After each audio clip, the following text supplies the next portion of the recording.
We'll be reading from the book of Ephesians, chapter 5, from verses 14 until 21. It reads as follows. I'll be reading from the NIV version. This is why it is said, "Wake up, sleeper, rise from the dead, and Christ will shine on you." Be very careful then how you live your life, not as unwise but as wise, making the most of every opportunity because the days are evil. Therefore, do not be foolish, but understand what the Lord will is. Do not get drunk on wine, which leads to debauchery.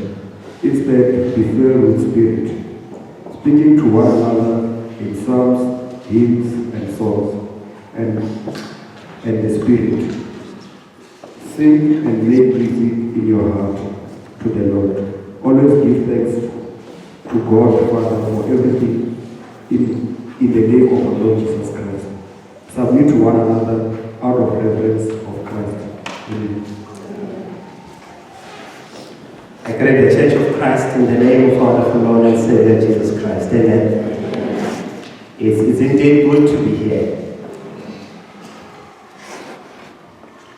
I've entitled my sermon this morning, Addiction. Addiction. I would have loved to entitle my sermon this morning, Drunk in Love. You know that song, Drunk in Love? You know, I'm in this stage, I don't know, maybe it's midlife crisis where I have fallen in love with singing and fallen in love with songs. And so I would have wanted to be more creative and say drunk in love. But we'll stick to addiction. Amen. Yeah. Today is a sermon, but I don't want us to confine it to a sermon because it's more of a workshop than it is a sermon. So I will be asking you a question shortly and hoping to get feedback from you because it's a workshop setting and you guys are scaring me, you're looking at me, you know, and so I want to throw a question at you and find out something. Maybe to define the word addiction. Help me to define the word addiction.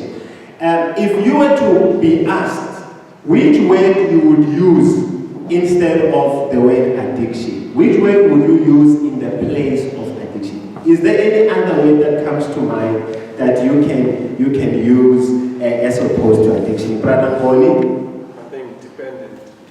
My brother is saying dependent. So my sister, if you are dependent on him, you are addicted. He's saying dependent. If you find yourself being dependent, then you are addictive. What do others think? Yes, sir.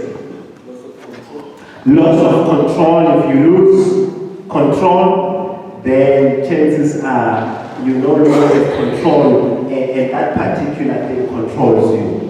So you know, how do you know? You know you are addicted, according to my brother Cleo, you know you are addicted if you no longer control the substance, but the substance controls you. Does it make sense? Very interesting. What do others think? Yes, my sister. Obsession. Woo. That is usually used in relationships. Hey, when you are obsessed with me, you know you are addicted if you are obsessed. Yes, Brother Benjamin. Enslaved. If it goes back to what Brother Theo said, it controls you. It says go left and you go left. It says go right and you go right. Have you ever seen people drunk? Do they control their movements? They try, isn't it? But they take you wherever. So are you saying being drunk is equivalent to being addicted? By the way, I'm going to suggest this morning that not all people who drink are addicts. Not everyone who drinks. It's possible to drink but not be an addict. We'll get to that in a second. What do other people think? This side? Another word that you could use, and it could fit the word addiction. What is another word that you could use? Sister Tanguelo, you can't think of anything. Okay, you're addicted to silence then, my sister. This side, any other word that you could use for addiction? Not you. He's my student at the Bible college. They know what I have to say. So yes, my brother. Captivity. What?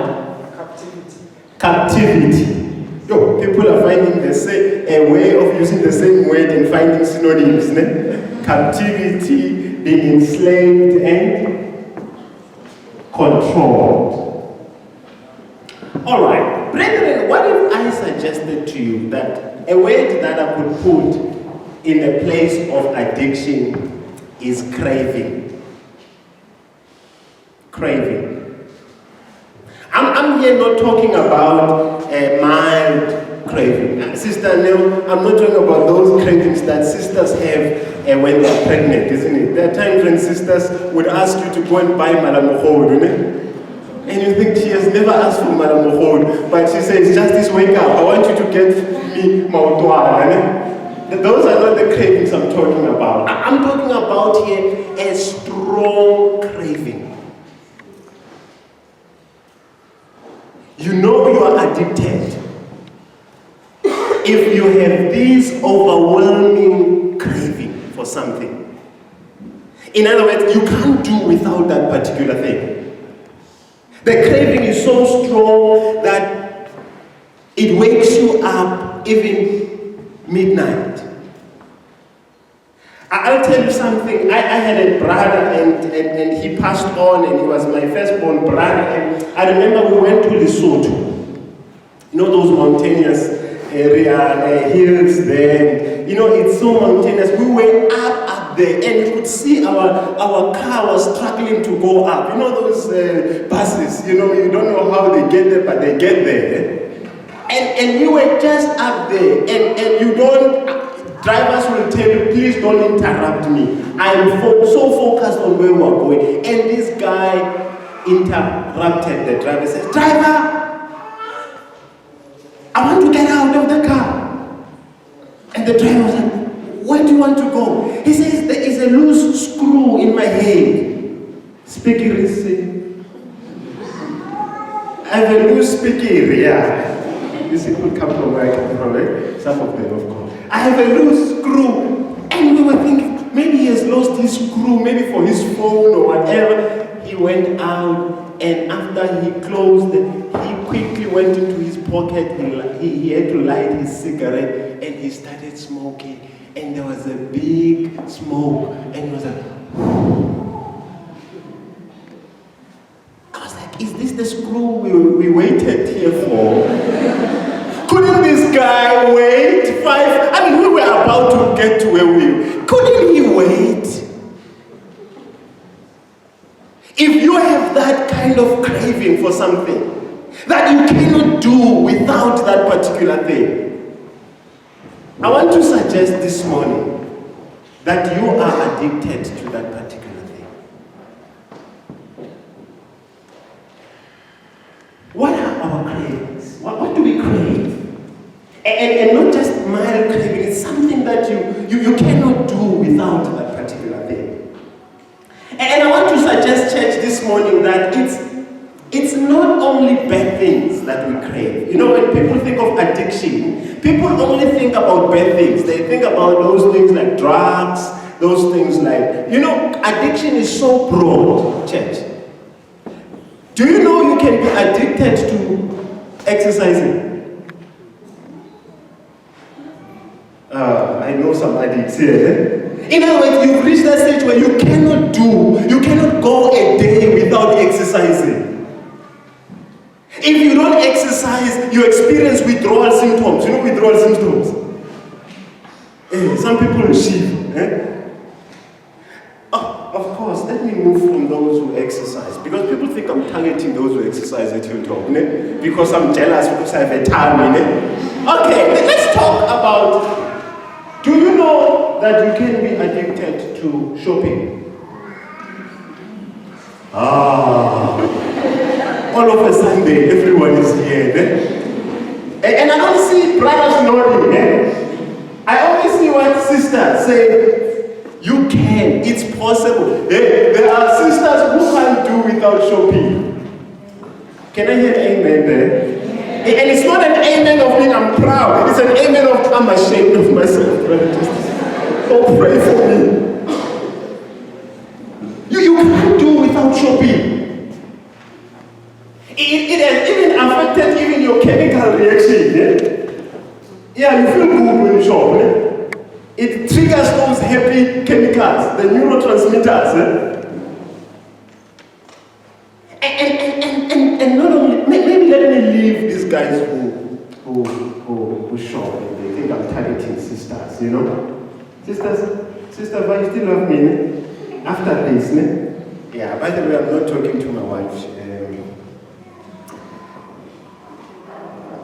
Do you know that it's also possible to be addicted to another person? Do you know it's possible to be addicted to another person? I had a yes from a married person. I'm beginning to wonder. I was expecting a married person to. It's possible. I want to give you a definition. It's a technical definition of addiction that I got, and I thought this definition is very interesting. This is the technical definition of addiction.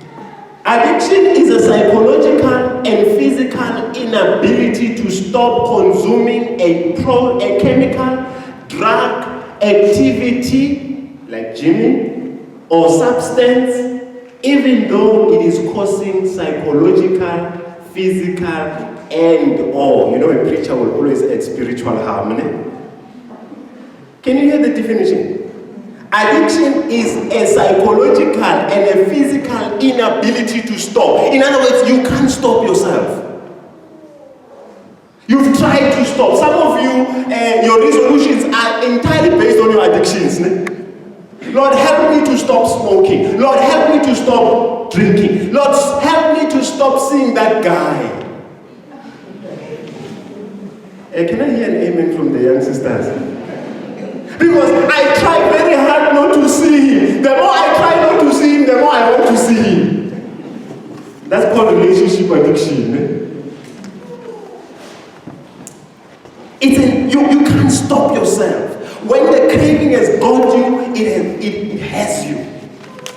Until you get that particular person, until you get that particular activity, until you get that particular substance, you cannot stop. So you are unable to stop. You are unable to stop it, even though, listen to this, brothers and sisters, even though it is causing what? Psychological, physical, and spiritual harm. Of course, spiritual harm was added by me. And in most of these things, we can't stop them. Even though you are aware, you know very well as a child of God, all the things that Brother Chris has mentioned, these are well-known things. But you know what the Bible says about it. You know that it is causing you physical harm. You know that it's beginning to tamper with your psychological state. You're no longer thinking straight when you take that particular thing. Did you know that alcohol can affect your frontal lobe? Yeah, alcohol, it can affect your frontal lobe. It's that part of your brain that is responsible for decision making. It is responsible for memory. It is responsible for planning, for logic. And alcohol, you can see, ever since I started drinking, ever since I can't think straight. I can't think clear. So, if you are unable to stop it, even when you know how much it harms you, guess what? Guess what? You are addicted. You know he is bad for you, but you keep on going back to? No, you are addicted. Hallelujah. And it's nice to make a preacher to say secular things. know that every time, with me, brethren, it was energy drink. You know energy drink? You know it's bad for you. Do you know it's bad for you to take energy drinks? In the long run, you know. Ooh, but I couldn't stop myself. And it was beginning to make me, I'm telling you, I become hyperactive. Yo, in the house, you don't know who's Motel, who's Justice, isn't it? I mean, we chase each other with those boys, we make them, and I would say, this thing is affecting me. But guess what? I couldn't stop myself. Can you see even things that we don't think are alcohol? This is not a sin, preacher. Play, that's my favorite, play. Don't give me all this, play, give me play, game on.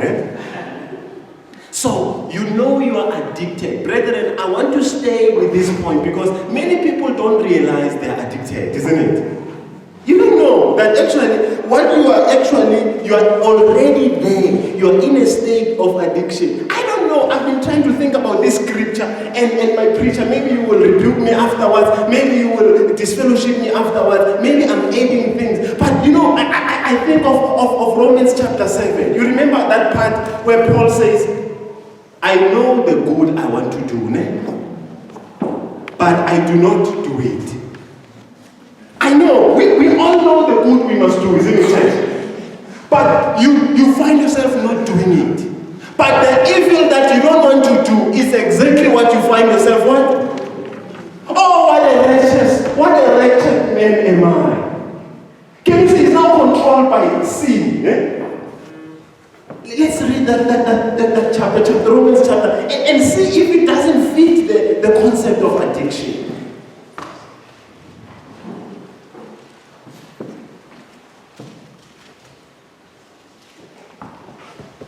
Verse 16.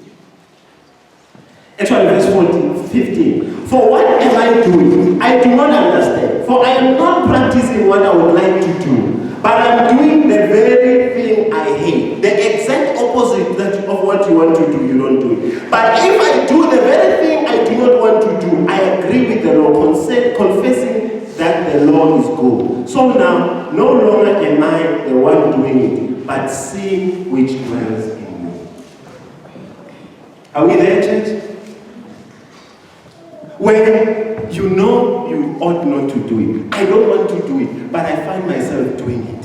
He says, now it is taking over. It is no longer me who's in control, but this thing is now controlling me. That, brethren, is a definition of addiction. Will you disfellowship me? If you disfellowship me, you fail the course. Okay, other people can disfellowship me, not you. This, for me, brethren, I'm telling you, this is he was addicted with this particular sin.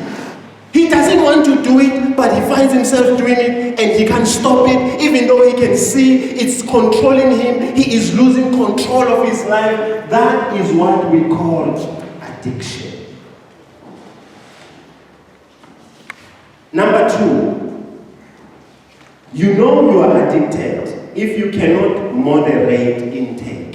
You remember first time you said, you know you are addicted if the craving is so strong that you cannot stop it. Number 2, you know you are addicted if you can't moderate intake. You know you're supposed to drink 1 glass, but 1 glass ends up being 2 glasses. 2 glasses end up being 3 glasses. Okay, let me give you a psychological process called inhibition. You know what they say, these psychologists, how we get to be addicted. They say you start drinking 1 glass or smoking 1 cigarette. And that cigarette does the trick, or that glass of wine, it releases what we call happy hormones. It changes how you act, you feel happy after you do it. That's today, that's your first day. The second day, what happens? You want the same feeling, isn't it? And what do? You take 1. But the second day, 1 no longer does the trick. You no longer feel that high that you were feeling. Instead, it says increase the dosage. You get another glass. Then you get high. The following day, you want the same feeling, but you realize when you take 2 glasses, it no longer does the trick. Instead, now what you want to do, you do what? You increase what? Dosage. And once you increase dosage, you end up finding that it's easy for you to get hooked. So they say here, you know you are addicted if you cannot moderate what? Intake. Brother Chris and Brother Martin, I want to talk to you. Brother Martin asked a very interesting question. How long does it take for one to be addicted? Can 1 glass do that? Can you become addicted with only one glass? I was reading somewhere, and this is a very interesting article, and listen to what they're saying about this. Because today, more than it is a sermon, it's about giving information. And listen to what they say about exactly that question. They say it takes 2 seconds.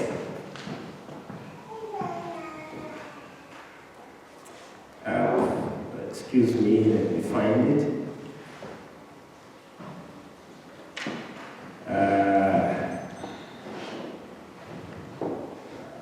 Let me quickly get to it. You know, when I was still in a denomination, a preacher, you wait for a preacher with a sword, listen. So the church sometimes they lose me with that issue. Can I have a chorus quickly as I get this?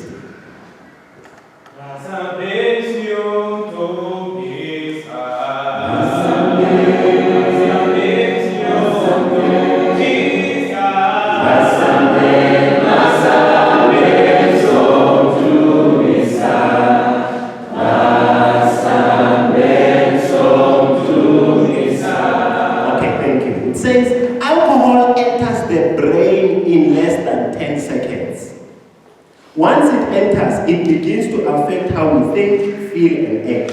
It does so by changing how the neurotransmitters or chemicals in the brain work. Alcohol causes a spike in your happy chemicals.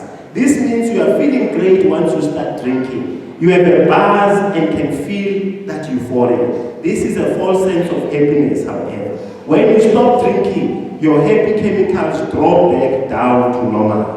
Normal is not what your brain wants to feel though. It wants to feel high again. So it encourages you to continue drinking. The more you must drink, the more you become dependent. That word that was mentioned. The more you become dependent, it's this process that can vary among alcoholics, causing some to become addicted faster than others. This is not the only factor, however. Brother Martin, I'm going to talk about people who are at risk of addiction. I, for one, am a high risk to addiction. My grandfather was an addict. My father was an addict. My brothers were addicts.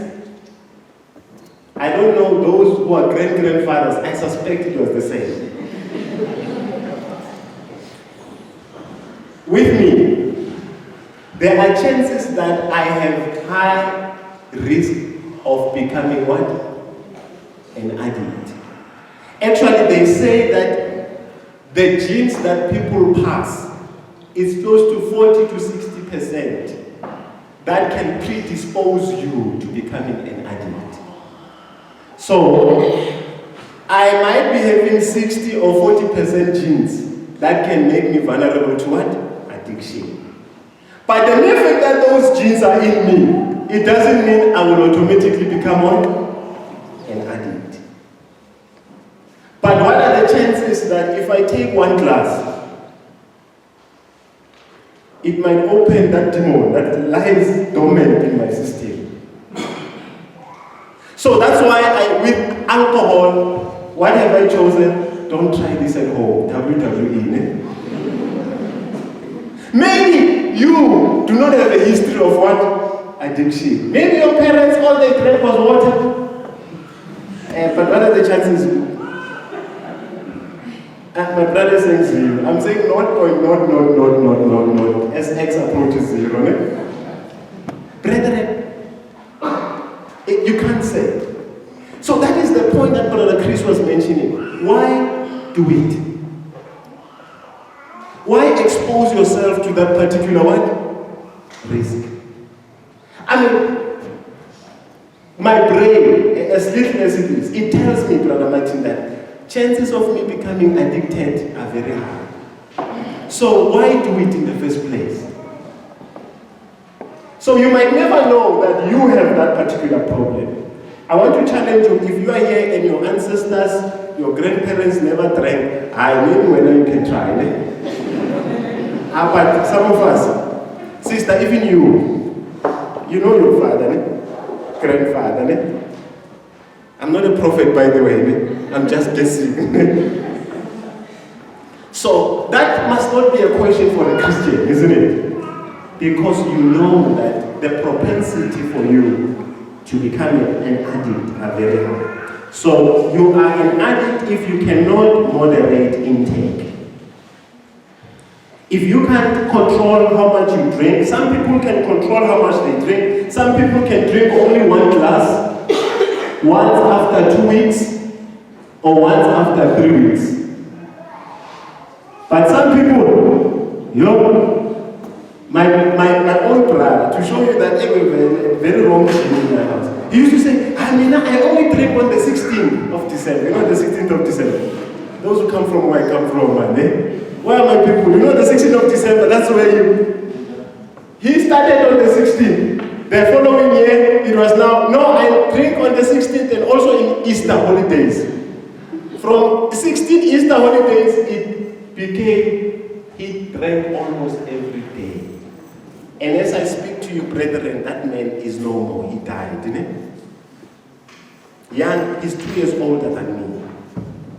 So you know you are addicted if you can't moderate the intake. Number 3, you know you are addicted if you can't stop the intake, even when it's clear it affects you. I think we've already spoken about this. So what are we deducing, brethren, quickly? The first thing that we're deducing from what I've already explained is that addictions are broad. We can even become addicted to good things. There are certain good things that you can be addicted to. Number 2, misuse does not mean you are addicted. Just because I saw you drunk the other time, it doesn't mean you are an addict. But I'm not saying go get drunk, Brother Chris has already addressed that issue. It's possible to be put drunk, as they say in Afrikaans, but that does not make you what? An addict. You can still have control over that addiction. But the problem with that is that the higher you drink, the more you drink, the more you increase the propensity to become an addict. Because next time for you to get the feeling that you want, you will have to increase that dosage, and that might make you to become addicted. The second section I want to deal with very quickly, brethren, is who are the people who are at risk of addiction?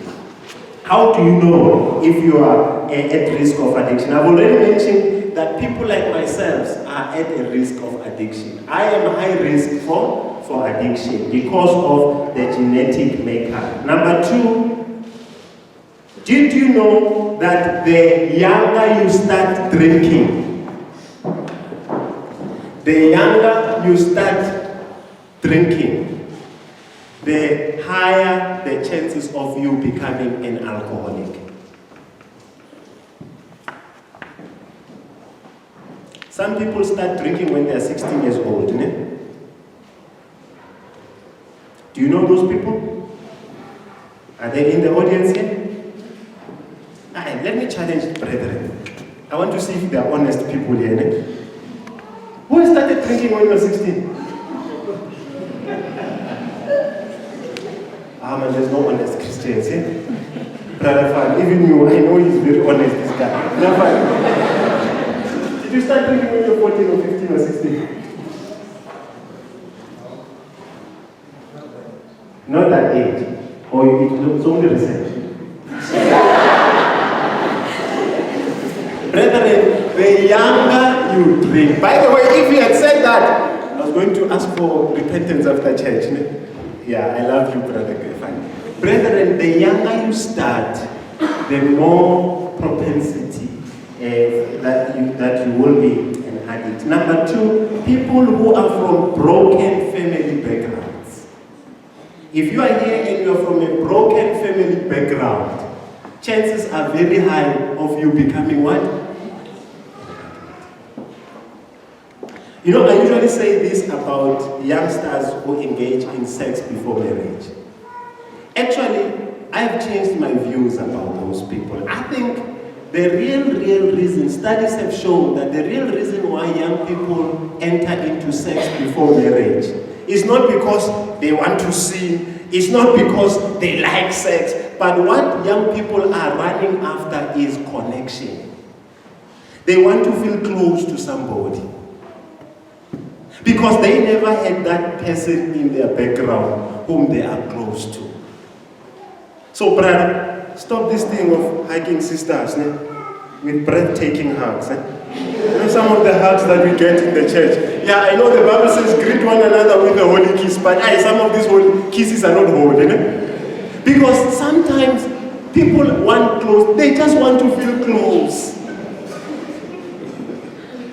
My brother, am I speaking to somebody this morning? I mean, it's well-established research. Young people, most of these young people who end up being sexually active at a very young age, it's not that they wanted sex, all they wanted is what? To feel close to somebody. That's why even they will say, no, embrace me. Why? They are from a broken what? Family background.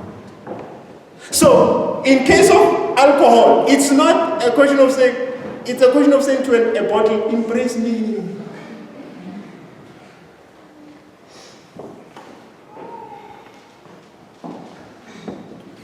I want to offer a bit. I'll talk later on even about loneliness. People who are lonely, chances of using substances are very high.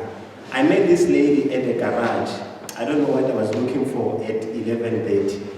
I went to the garage and there was this lady, she works for SAA, you know, she was wearing that, and she was holding a packet of cigarettes. And she could see I'm surprised. I was like, you know that look, man? She apologized immediately. No, I want to stop this thing, brother, The only problem is that I'm lonely. I've been trying to stop, but I have a gap in my life. I want to fill this gap with what? It is. Are you lonely this morning? There's a friend, like a friend in Jesus, Yeah. So addiction, what am I saying about addiction? There's a point I'm driving, brethren. The point I'm driving is very simple. Honestly, I don't think there's anyone who is an addict. Me, in my world. I think what people are is broken people. I think what we have is not addicts. There's no one who's an addict. I think behind every addiction is an inherent psychological problem. Either you don't feel good about yourself, you have low self-esteem, and all you want to do is to what? Fill that void with what? With substances. Either you are anxious. There are people who are so anxious, they're always afraid. There are people who have anxiety disorders. And so for them to feel calm, they use substances to numb the anxiety, to numb the pain. Some people are not addicts. It's just that they experience trauma in their lives. Maybe they had experienced the loss of a loved one, and this leaves a gap in their lives. And to fill this gap, what they do is to take what? Alcohol, or they take. So when you find yourself addicted, I want you to step back and ask yourself, but what is my real problem? Because the problem is not drinking. There is usually a deeper problem that you are having. There is a young man who was where I was working, and he said to me, Brajen, I have a problem, I'm addicted to alcohol. And I said to him, no, nonsense. You addicted to alcohol? Nonsense, you're not addicted. He says, what do you mean? Kira, you're not an addict, you're a Christian. Ne? Okay, let's change the terminology. Tell me, usually when you feel the need to drink, what is usually the issue? He sat down, he said, Brother Justice, the real issue usually when I feel the need to drink is what? I don't handle failure very well. He says, when I fail at school, I feel uncomfortable, I feel anxious, and what do? I go and drink. Can you see the problem was not alcohol, the problem was a person who can handle what? So brethren, every time you have an addict, if you're addicted to something, ask yourself, what are you masking? There is something you're masking. There is something you're not addressing in your life. What is it that you are having a problem with? Maybe you are traumatized, maybe you are lonely, and what is the solution to loneliness? Jesus. That's a typical answer from a preacher.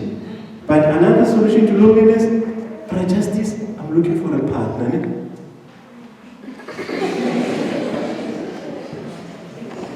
Can you see? You don't have to drink your loneliness away.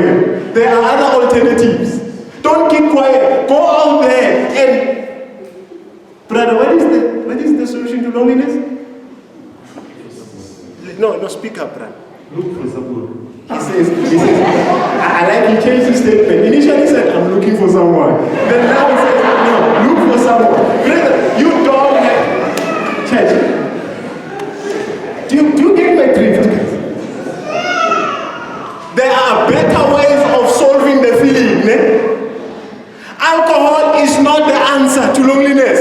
Hey, actually, when you drink alcohol to address loneliness, you will remain lonely for a very long time. Can you see you have a genuine problem? It's what? Loneliness. What is your solution? Alcohol. Let me drink my sorrows away. I'm feeling so low, it's at night and I'm alone. You drink, you wake up. Guess who you will have after when you wake up? You will still be alone. Church, do you get it? There's no idea. For me, ask yourself, what is the real problem? Confront your demon, Don't go to a bottle. Don't go to... No, confront. Hey, my problem is loneliness. So what must I do? I must attend youth workshops. I must attend young adults. Young adults? I must get myself out there. So is alcohol, brethren, a solution to our problems? I want to put it to you that alcohol is not a solution to your problems. Instead, it will add more problems on top of the problems you have. What is your problem, married man? Hey, this woman is stressing me. Oh, what is your solution? Let me go and drink. When you come back home, will she stress you less? What will she say? Let's get it from the sister. What will she say? She might even catch you for... say it. Don't tell us to. Hey, Joe! Say it. All you know is to drink. Can you see? You are not solving the root cause. You are solving the symptoms. You will feel good when you are in the bar, but the problem does not go away, isn't it? The problem is still there. It's like an ostrich syndrome. You know an ostrich syndrome? An ostrich will bury its head in the sand and get out. Guess what? The problem is still there. Instead, you have invited more problems because now she's not stressing you about genuine things. She's also stressing you about these other things.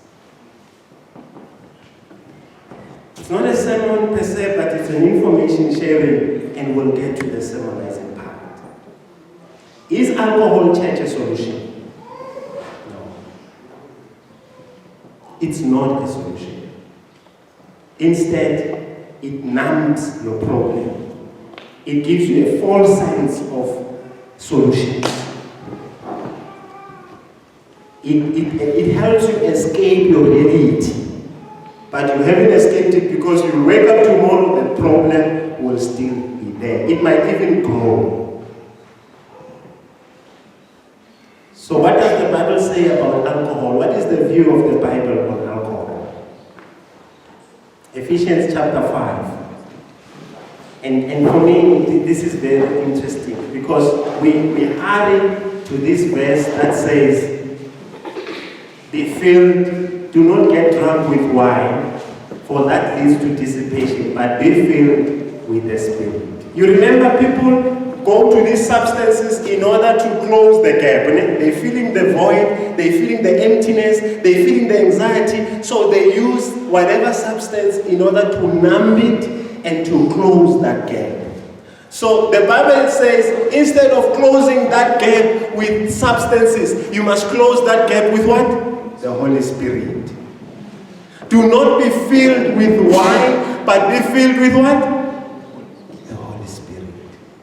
But this verse has a background. What is the background? The background starts way up. What does it say? Wake up, O sleeper.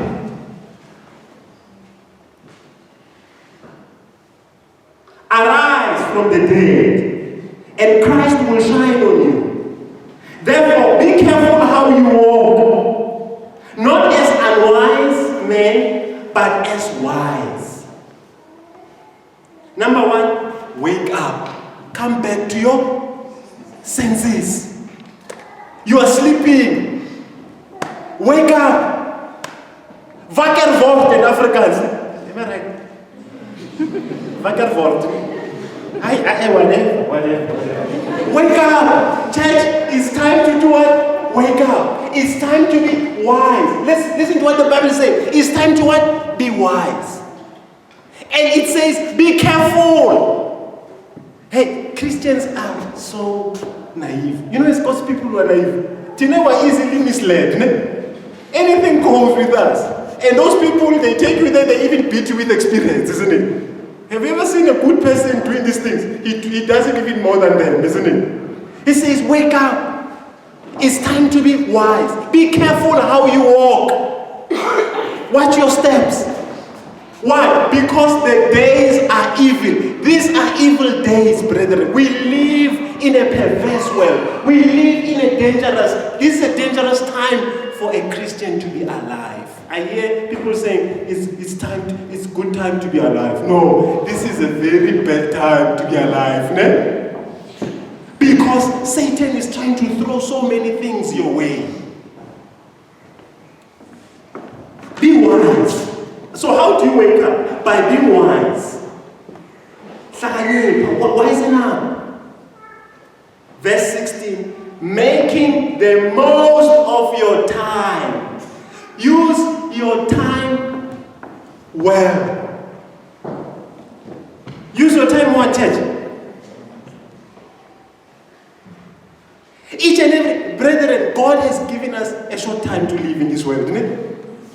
It's very short. The time we live here on earth is very short. So you must make the most of the time that God has given you here on earth. Maximize this time. And what do you think He's going to say? What are some of the activities that you must do in order to maximize your time? Make the most use of your time. Or what are some of the activities that you think the Apostle Paul is going to suggest in us not misusing our time? Listen to what it says. It's time to be wise. Use it well, your time. Listen to what he says. Making the most of your time because the days are evil. That's verse 16. Verse 17. So then, do not be foolish, but understand what the will of God is. Brethren, the beginning of wisdom is to fear God, isn't it? So, what is the will of God? The will of God, he says, is for us not to get drunk with wine, for that is dissipation. Another version says that is debauchery, but be filled with the Spirit of God. Brethren, sometimes when people drink, you will think they are making the most of their time. When people drink, have you ever seen people drinking? You will think, man, they are having a time of their life. The Bible is saying, no, that's not having a time of your life when you become a drunkard. Actually, that is wasting your time here on earth. You are wasting God's airtime. You know God gave you airtime? That's waste. Man, if there's anything you can do, my brother, to waste the airtime God gave you, is what?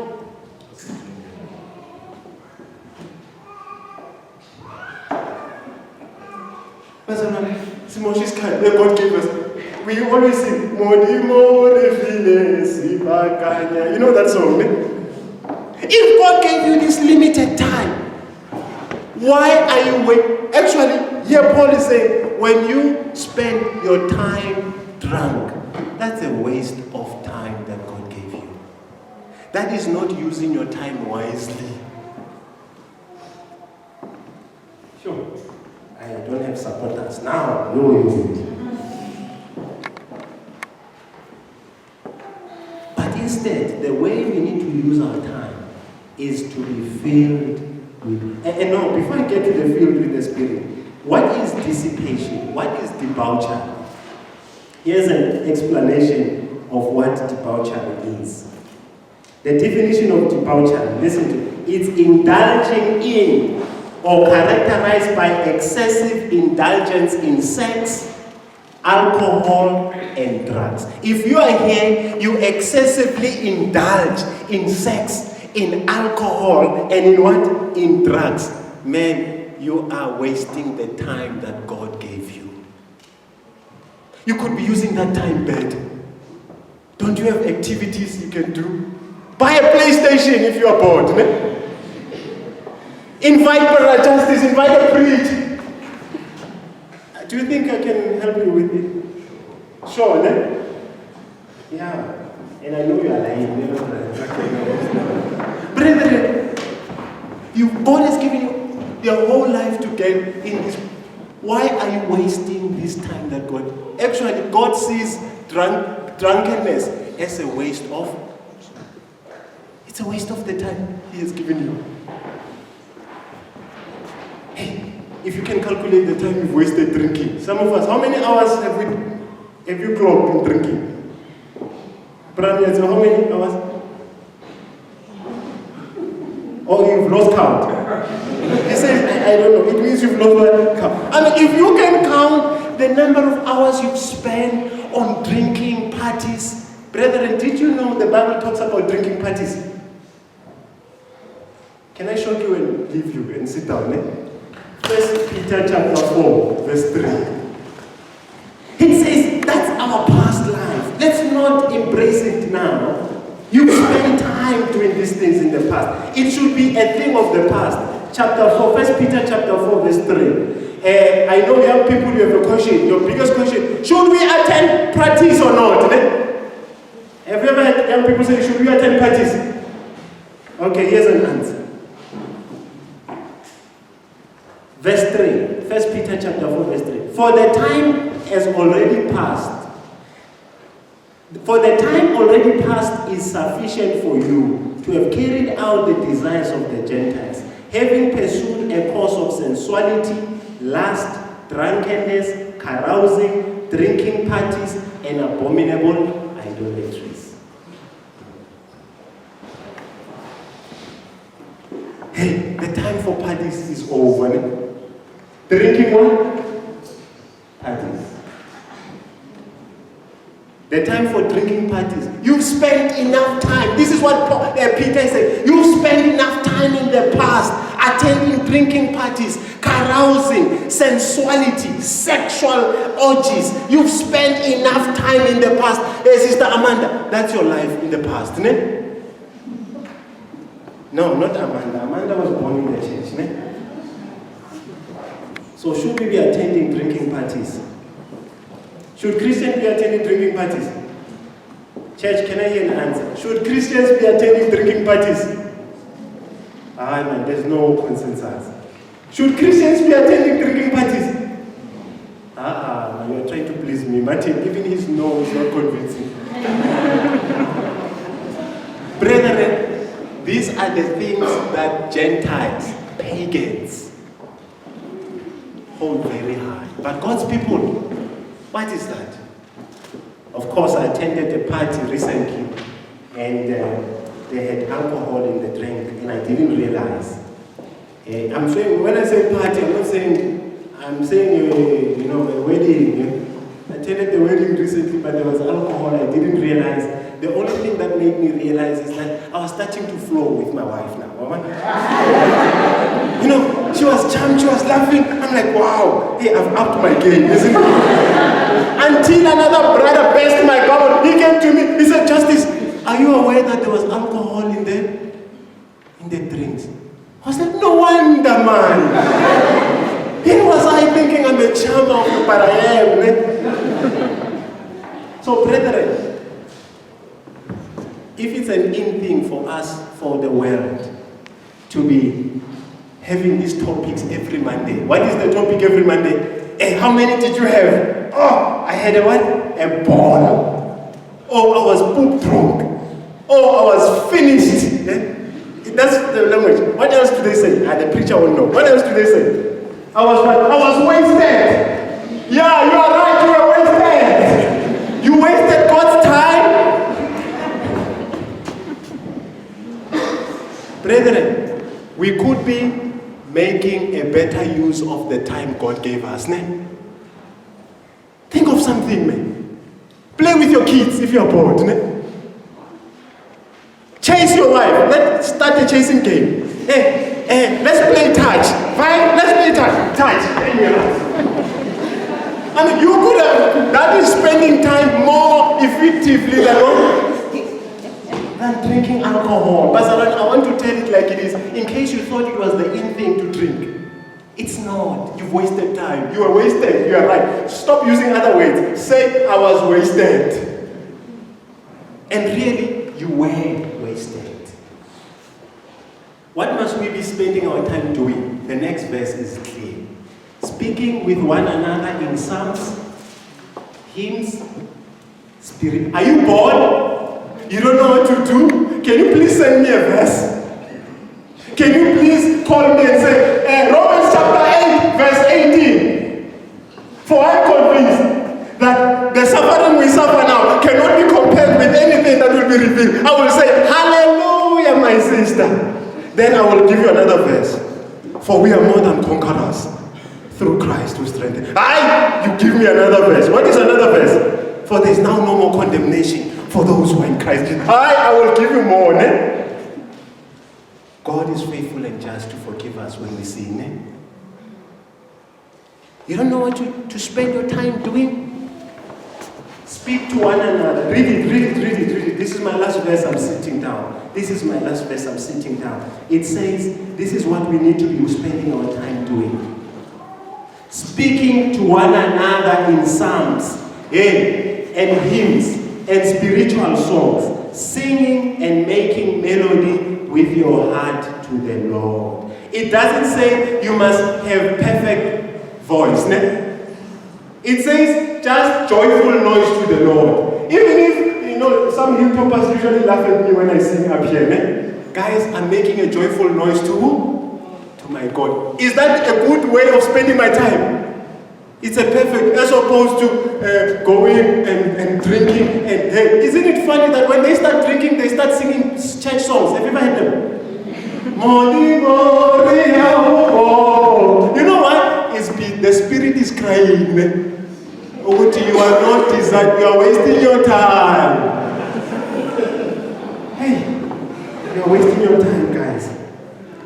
Always giving thanks to God always giving thanks for all things in the name of our Lord Jesus Christ to God, even the Father. Spend most of your time, brethren, this is my advice, spend most of your time being thankful to God. Hey, stop complaining about life. Oh, my life is bad, and having pity parties. I'm telling you, this is a cure of not even thinking about alcohol. If you spend most of your time being thankful to God, even the bad things that are happening in your life, you thank God for them. Ne? You say, Lord, I thank you that I'm lonely. Hallelujah. Because it means you are still working on my husband. Will you drink after saying those things? The real reason why we want to fill this void is because we don't have a spirit of gratitude. Thank God for whatever situation you find yourself in. God has allowed it, and He is using it for your own purpose. Hallelujah. All things work together for the good of those who love God. Aren't you glad that, Sister Nell, some people dumped you in the past?